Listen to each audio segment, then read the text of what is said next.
Uma reportagem do jornal O Globo informa que o Ministério da Economia estuda uma nova forma de transferência de renda para a população mais pobre, que vem sendo chamada de imposto de renda negativo. O sistema deve criar uma nova categoria de contribuintes, aqueles que, além de não pagar o tributo, têm direito a receber um valor que será pago pelo governo. Caso o novo modelo seja adotado, a tendência é de que o próximo reajuste da tabela do imposto de renda seja menor. O plano ainda pode sofrer ajustes dos técnicos do Ministério da Economia. A medida seria uma contrapartida em relação a um menor reajuste da renda máxima para isenção do imposto de renda. Atualmente, quem ganha até R$ 1.903,98 é isento de pagar o imposto. Durante o governo de transição foi discutida uma proposta de aumentar essa faixa de isenção para um valor próximo a R$ 5.000. A ideia agora é que o reajuste da isenção seja menor. O benefício seria direcionado à população que pode receber o Bolsa Família, pago a famílias que têm renda de até R$ 178 por pessoa. Começo com você, André. O que é que achou dessa possibilidade? O debate é interessante e chega em boa hora. Ao longo do ano passado, da campanha eleitoral, se falou sobre a elevação da faixa, da última faixa, essa que hoje está em 1.900, né? Aquela de isenção do imposto de renda para algo como 5.000. Os técnicos do Ministério da Economia, ainda no governo Temer, reagiram mal a essa possibilidade, pensando em termos de arrecadação.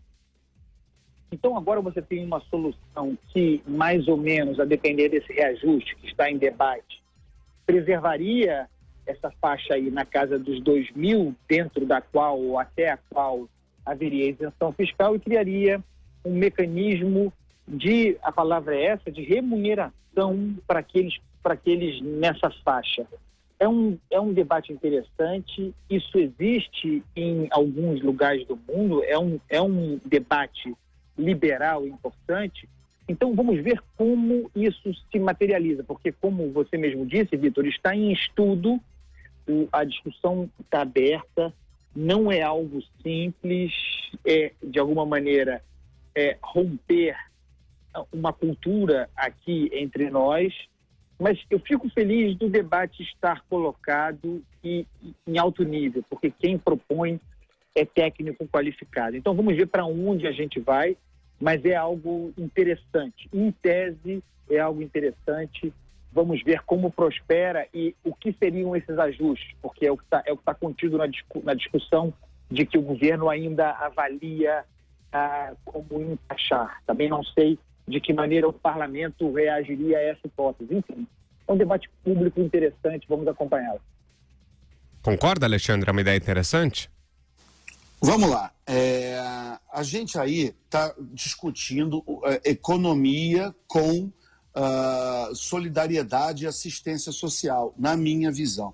Tá? O nome imposto de renda negativo não é uma invenção de agora, foi proposto pelo Milton Friedman, que é um liberal há muitas décadas. Muitos, inclusive, dos programas de transferência de renda que foram defendidos até pelo Eduardo Suplicy, que era um pouco conhecido e associado a isso, ele mesmo sempre citava o Milton Friedman como alguém originário dessas ideias. E o raciocínio liberal econômico é que, já que vai haver algum tipo de programa de assistência, então o mais eficiente é você dar dinheiro direto para as pessoas. Porque se você cria esse aparato de saúde pública, escolas públicas, enfim, bancos públicos, você vai ter sempre corrupção, desperdício, ineficiência.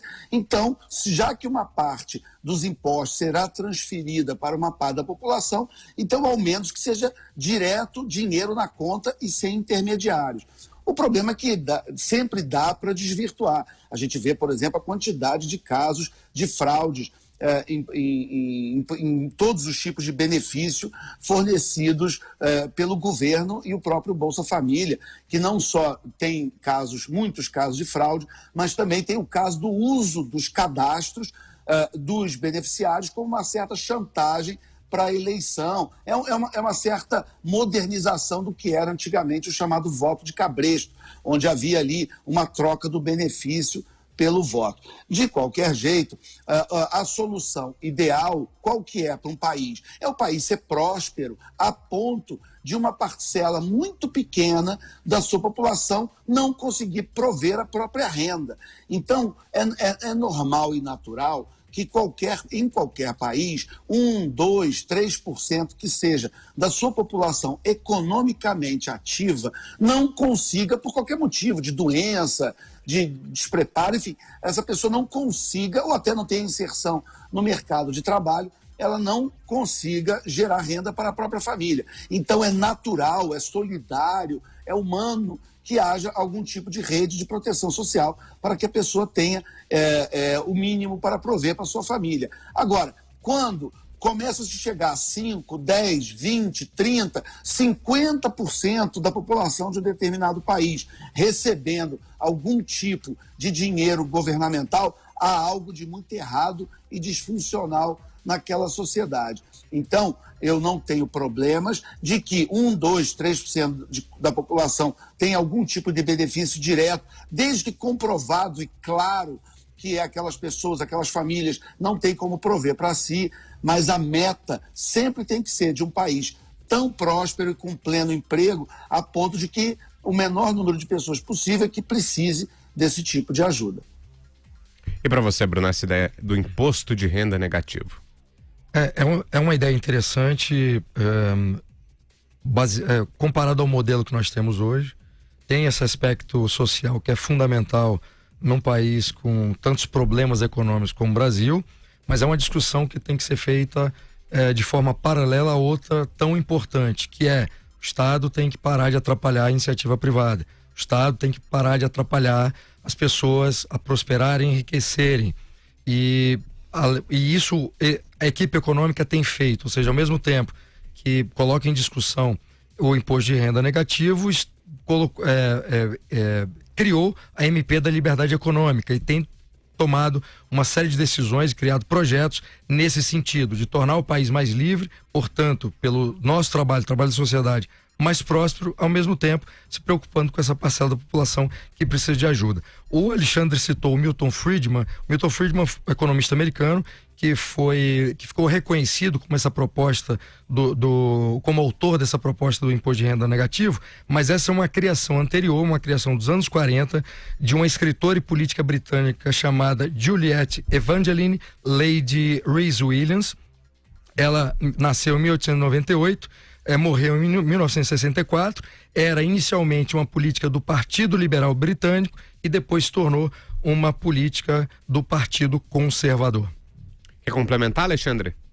Só para dizer que é muito bem lembrado, o Milton Friedman, ele é o grande propagandista da ideia e ele é muito associado à ideia, e ele, claro, como um dos grandes economistas da história, vencedor de prêmio Nobel, ele emprestou muito da sua credibilidade para a ideia.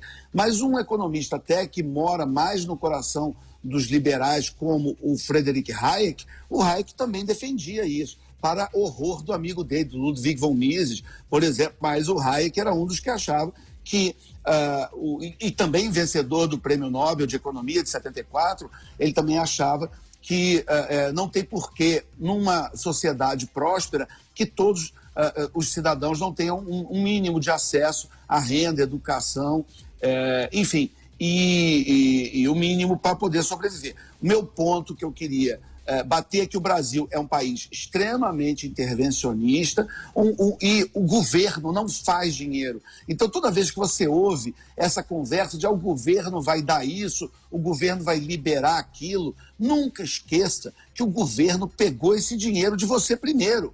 Então, a única solução a médio e longo prazo é o governo parar de pegar dinheiro da sua carteira. Porque aí, você com dinheiro na sua carteira, ninguém sabe gastar melhor o seu dinheiro que você mesmo. Então, a gente acha que quando os governos, um governo de corte mais liberal na economia como esse, se dispõe a devolver parte dos seus recursos para a sociedade, isso é uma coisa boa? É uma coisa boa, mas é uma coisa de paliativa, uma solução de curto prazo. A médio prazo, o governo tem que, lá atrás, não enfiar a mão no nosso bolso. Diga aí, Bruno. A rigor, medidas liberais que são adotadas por governos que têm, ou o governo todo liberal, ou o governo que tem uma agenda, uma parcela liberal, mas não é de todo liberal. No fundo, o que esse governo liberal ou parte liberal faz é limpar o trilho de intervencionismos que foram criados por governos anteriores. Então fica sempre esse jogo de um governo mais intervencionista que cria uma série de obstáculos, regulações, legislação, tributos, etc. E vem um governo de corte mais liberal que vai limpando esse trilho para tornar o país mais livre. Enfim, é um jogo de gato e rato, mas que é preciso ser feito, porque senão e no caso do Brasil presidencialista, que tem uma tradição política autoritária intervencionista, esse tipo de medida é urgente, porque senão estaremos condenados a ficar discutindo pobreza, miséria e ajuda aos mais pobres. Vai lá, Andreasa. Eu espero que o nosso ouvinte, espectador, tenha compreendido a sofisticação do debate proposto por esses dois aí, Bruno Garchagen e Alexandre Borges. Eu aqui aproveito, pego carona para sugerir ao nosso ouvinte, espectador, que leia esses autores citados por ele, especialmente o Milton Friedman, e especialmente um livro chamado No Brasil, editado no Brasil, Livre para Escolher. Curiosamente, circunstancialmente, não é merchan, editado por mim. Obrigado.